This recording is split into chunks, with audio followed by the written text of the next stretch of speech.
في عالمنا اعتدنا أن نضغط الأشياء من الأعلى لنختبرها، لكن في باطن الأرض القوانين تختلف. أحيانا العدو لا يأتي من السطح بل يتربص في القاع.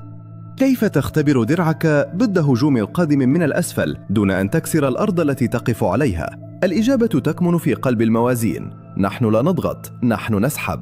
هذا هو اختبار تدفق، اختبار الضغط السلبي. المهمة اختبار وصلة التبطين. التحدي: لا يمكننا تطبيق ضغط إيجابي عالي خوفا من تحطيم الطبقة. الحل: خداع الفيزياء.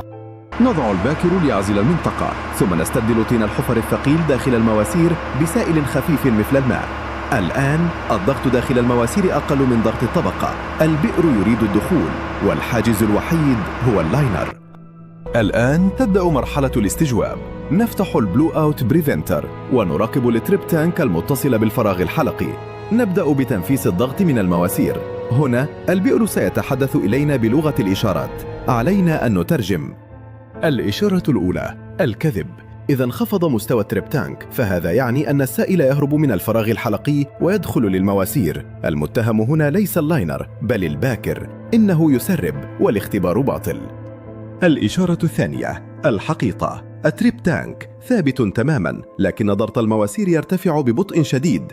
هل هناك تسريب؟ لا تتسرع في الحكم. هذا ليس تسريبا، هذا تأثير حراري. السائل البارد يسخن في الأعماق ويتمدد، فيرفع الضغط قليلا. هذه علامة النجاح.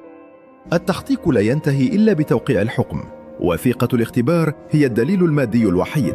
يجب أن تحمل تفاصيل الجريمة، الضغط، المدة، ونوع الاختبار، ويجب أن تشهد عليها الأطراف الثلاثة: المشغل، المقاول، والعميل. بدون هذه التوقيعات الحقيقة تضيع. اختبار التدفق يعلمنا درسا واحدا: ليس كل ضغط يأتي من الأعلى. أحيانا يجب أن تنظر للأسفل لترى الحقيقة كاملة.